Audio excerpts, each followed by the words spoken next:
Comment maintenir un avantage concurrentiel? Tu es entrepreneur, tu fais du commerce, tu es influenceur, blogueur, et bien comment maintenir un avantage concurrentiel? C'est une question qui m'est revenue parce que bon, je suis en contact avec des commerçants qui essaient d'évoluer et d'emmener leur business à aller plus loin. Fait que dans un environnement très concurrencé. Fait que je suis allée faire la recherche sur Google pour savoir comment répondre à cette question et pour savoir quels éléments au fait il fallait mettre en place en tant qu'entrepreneur ou commerçant pour pouvoir dominer sur le marché et satisfaire sa clientèle, garder même sa clientèle. Donc bonjour, moi c'est Clémence de Esprit Marketing. Donc aujourd'hui nous allons parler d'un sujet qui est très important qui est comment garder un avantage concurrentiel en 7 points. Donc le premier que j'ai trouvé, ça va être déjà d'identifier un secteur sur lequel vous pouvez dominer. Donc quel est votre talent, qu'est-ce que vous maîtrisez, qu'est-ce que vous pouvez faire mieux que les autres. Parce que qui dit concurrence dit que la qualité est améliorée ou est meilleure chez les uns ou chez les autres. Donc dans quoi est-ce que vous excellez? Est-ce que c'est dans la rédaction? Est-ce que c'est dans la confection de sacs?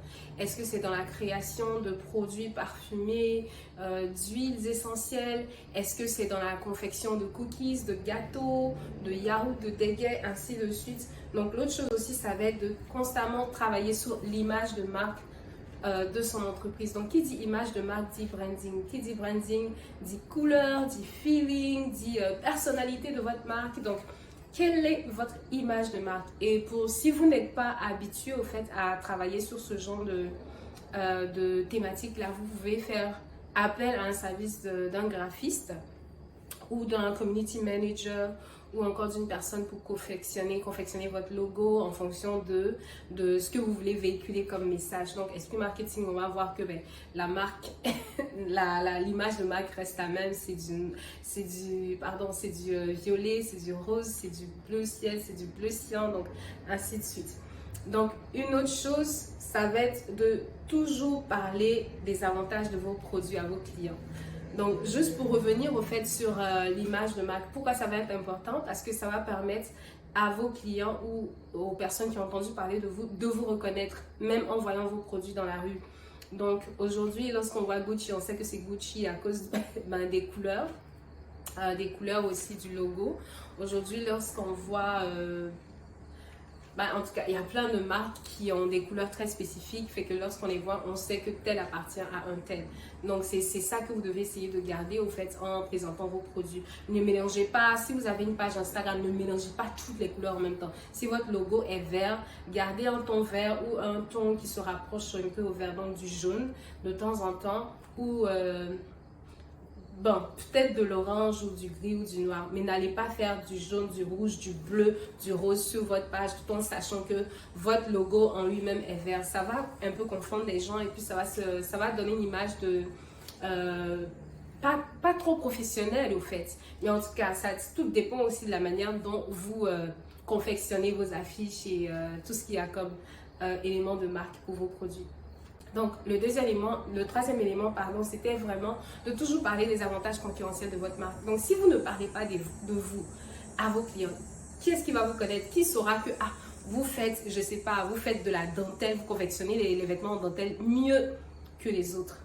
Personne. Peut-être les gens l'auront vu, mais si une personne vient pour la première fois chez vous, peut-être la personne ne le saura pas directement. Donc, c'est à vous de dire... Ma dentelle, elle est très spécifique parce que j'importe ou j'achète la dentelle chez tel peuple qui font ça depuis 100 000 ans et moi, je les confectionne comme ci, comme ça. Ou encore, si c'est de la nourriture que vous vendez, vous pouvez dire à vos clients, vous pouvez même le mentionner sur vos pages Instagram, sur Facebook, sur vos affiches. Nous, on est en business. Le restaurant est ouvert depuis 10 ans et on n'utilise que des produits locaux, des produits bio qui proviennent d'une ferme qui est dans telle ville ou bien dans tel coin. Si vous vendez des vêtements ou je sais pas des chaussures, vous pouvez dire ok, nos chaussures sont imperméables. En tout cas, veillez à toujours mentionner vos qualités dans dans votre communication. Si votre point fort, c'est la livraison, si vous faites du commerce en ligne, que vous faites de la livraison, dites livraison rapide, livraison efficace, livreur ponctuel et professionnel. Donc, n'hésitez pas à mentionner tout ça. S'il y a un autre élément aussi qui est la durabilité dans ce que vous vendez, si vous avez des sacs, je ne sais pas, en bambou, vous pouvez dire, ok, les sacs en bambou, c'est très fiable, ça peut vous durer 10 ans, 40 ans, ainsi de suite. Donc, n'hésitez pas à parler de des qualités de vos produits parce que c'est comme ça que les gens vont se dire « Ah, mais tiens, j'ai acheté tel produit. » Par exemple, j'ai acheté une montre chez Casio, j'ai acheté une montre chez tel et dans leur slogan, c'était écrit. Ou bien, ils vont même pas dire dans leur slogan, c'était écrit tel, mais ils vont dire Casio, ils sont meilleurs dans les montres, je sais pas, dans les montres imperméables parce que vous l'aurez répété, leader dans la confection de montres imperméables. Donc, les gens aussi, automatiquement, ils vont le répéter. Donc, n'hésitez pas à rappeler ça à vos clients. Donc, une autre chose aussi, ça va être d'intégrer les nouvelles technologies dans la confection dans votre travail. Donc, ne restez pas fermé aux nouvelles idées.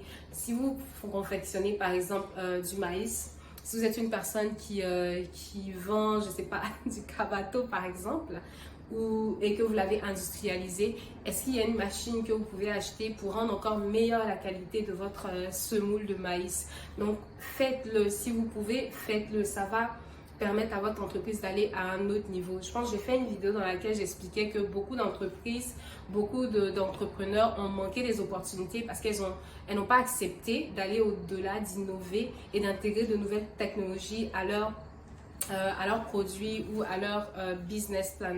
Ce qui a fait qu'elles ont au final échoué et n'ont pas pu prendre l'envol quand il fallait.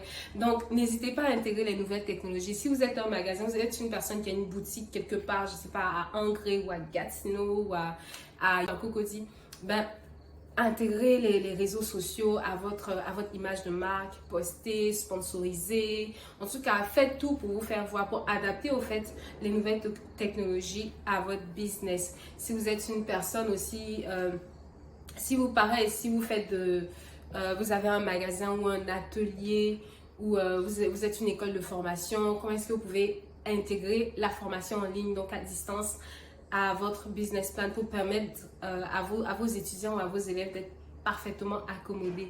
Donc, c'est tous des éléments auxquels vous pouvez réfléchir pour encore avoir un avantage concurrentiel. L'autre chose aussi, ça va vraiment être de prioriser la satisfaction du client. Donc, le client est roi, on le dit souvent. Fait que votre roi, vous devez le traiter ou la traiter en tant que tel. Donc, lorsque le client vient, adopter vraiment une attitude d'accueil, une attitude d'humilité, de joie aussi d'avoir quelqu'un, même si la personne n'est là que pour un achat de 1 dollar, de 1000 francs, de 10 000 ou de 100 000. Franchement, accueillez tout le monde d'abord avec un large sourire, avec une joie, parce que au fait, l'attitude avec laquelle vous allez parler avec vos clients, les accueillir, va déterminer comment est-ce que vos relations futures seront avec eux. Donc, même si la personne était venue, par exemple, pour un achat de 100 francs ou de 10 dollars, la personne va se dire, oh, cet homme-là ou bien cette femme-là m'a tellement bien accueilli. Franchement, je valorise ce commerce-là, donc je suis prêt à acheter tel. Ou bien, aujourd'hui, je n'ai pas le budget, je n'ai pas l'argent, mais la prochaine fois que je dois acheter, je vais revenir chez cette personne-là parce que j'ai été bien traitée. Donc, on parle d'accueil, on parle aussi de service après-vente. Donc, une fois que les gens ont acheté vos produits, comment est-ce que vous faites on appelle ça comment? On fait un suivi. Donc, quel genre de suivi est-ce que vous faites? Est-ce qu'après, vous les appelez, vous leur envoyez un message pour leur demander, hey, est-ce que tu as apprécié mon produit? Est-ce que tu arrives à utiliser le produit? Est-ce que l'installation s'est bien passée? Donc, vous pouvez leur demander au fait, comme ça au moins, vous saurez s'ils ont eu du mal, par exemple, à utiliser le produit parce qu'il y a une information qu'ils ont manqué. Parce qu'il y a des fois aussi, les gens vont acheter un produit, surtout les produits technologiques, ils vont aller chez eux avec, ou bien même peut-être un savon industriel, un savon bio que vous avez confectionné. Ils vont aller chez eux, ils vont l'utiliser d'une certaine manière qui n'est pas la bonne et ils vont se dire, oh, mais cette personne m'a grugé parce que parce que cette chose n'a pas fonctionné comme je le voulais. Alors qu'ils n'ont pas obtenu toutes les informations pour pouvoir bien utiliser votre produit. Donc, une semaine après l'achat, contacter vos clients pour leur demander, ok, comment ça s'est passé, est-ce que vous avez apprécié, est-ce que vous avez besoin de plus d'informations ou d'aide. Et ça va vraiment aider. En tout cas, nous ici, quand on achète les perruques, ou bien quand on fait souvent des achats en ligne, on reçoit des courriels pour, des compagnies pour nous demander, ok, est-ce que tu as bien reçu tes chaussures, est-ce que tout va bien, est-ce que tu peux nous faire des commentaires. Vous pouvez en profiter aussi pour demander aux gens de vous laisser des commentaires positifs sur vos plateformes, sur Google, sur Instagram, sur Facebook, ainsi de suite. Donc l'autre aspect aussi, ça va vraiment être de se tenir au courant des tendances de l'industrie. Et ça, c'est très, très, très important, surtout si vous êtes une entreprise qui existe depuis plusieurs années. Donc, veillez à toujours être au flux de ce qui se passe afin de pouvoir bien desservir votre clientèle, vous voyez? Parce que ça va vous permettre de garder un avantage concurrentiel. Si vous êtes une entreprise qui innove, qui sait, qui est vraiment au taquet au niveau des nouvelles technologies, qui sait comment les utiliser pour être encore plus efficace et meilleur dans sa façon de travailler. Donc, c'est vraiment à vous de faire des recherches et de vous dire, bon, tiens, de quoi est-ce qu'on parle dans ces temps-ci dans mon industrie? Si on est dans l'industrie, je sais pas moi, de la massothérapie, vous avez un salon d'esthétique. Est-ce qu'il y a des fauteuils massants que vous pouvez acheter? Est-ce qu'il y a des produits qu'on n'utilise plus parce qu'on se dit sur le long terme, ça peut donner des complications aux gens? Est-ce qu'il y a des produits au contraire qui ont été développés pour répondre à certains besoins? Donc, vous devez être au courant de tout ça. Comme ça, dès que ça sort, et il y a un gros avantage à avoir lorsqu'on est l'un des premiers, l'un des pionniers à utiliser une nouvelle technologie, c'est que les gens se ruent immédiatement vers vous et vous avez accès à une plus large quantité quantité de clients, on va dire, qui vont rester avec vous. Et après, les autres qui viendront sur le marché, qui vont intégrer ce genre de technologie-là, eux, ils vont se débrouiller avec les petites parts de marché qui vont rester. Mais vous serez le pionnier, donc la première personne à avoir fait ça. Et à cause de ça, les gens auront confiance en vous et beaucoup de personnes vont rester avec vous. Donc, tenez-vous au courant de tout ce qui se passe dans votre industrie. Allez souvent sur Facebook. Bon, j'aime bien Facebook parce que souvent il nous donne des informations à caractère sur l'actualité ou sur tout ce qui se passe dans le monde. Donc ça, c'est pas si pire. Lisez les journaux, des journaux d'affaires. Regardez le journal télévisé. Informez-vous, c'est vraiment important. C'est vraiment important. C'est très important. Une façon aussi de vous informer de ce qui se passe. Bon, moi, je suis souvent les hashtags. Ça va paraître un peu très simpliste, mais souvent je suis des hashtags spécifiques en rapport avec, par exemple, le marketing ou en rapport avec la gestion des réseaux sociaux, ou tout simplement je vais taper marketing digital ou réseaux sociaux, gestion des réseaux sociaux, les applications pour les nouvelles techniques de marketing digital. Et je vais chercher, au fait, en faisant ça, en cherchant ces thèmes-là sur Google, ça va me donner une liste d'informations, une liste de vidéos ou d'articles qui vont parler de toutes les nouvelles technologies ou de toutes les nouvelles tactiques et techniques à mettre en place pour être plus performant en marketing digital. Et ça me permet d'aller de l'avant. Et je regarde aussi beaucoup de vidéos YouTube pour m'informer de ce qui se passe. Et ça, c'est très important. J'ai fait une vidéo qui s'intitule l'université de YouTube. Allez regarder la vidéo, ça explique pourquoi regarder YouTube en tant que jeune entrepreneur est important. Donc, allez-y. L'autre chose ici, et la dernière, ça va être de rester au courant de ce que vos concurrents font. Donc ici, on appelle ça de la veille concurrentielle en marketing. La veille concurrentielle, c'est lorsque vous calez un certain temps pour aller espionner vos concurrents, pour savoir au fait qu'est-ce qu'ils ont fait, est-ce qu'ils ont sorti de nouveaux produits, est-ce qu'ils utilisent une nouvelle technologie, est-ce qu'ils ont fait un partenariat avec une autre entreprise ou dans une autre industrie. Est-ce qu'ils ont eu des fonds pour booster leur activité? Donc, restez au fait informés sur ce que vos concurrents font. Et même lorsque vous vous rendez compte que vos concurrents font quelque chose d'une manière qui est un peu mieux que vous, copiez un peu.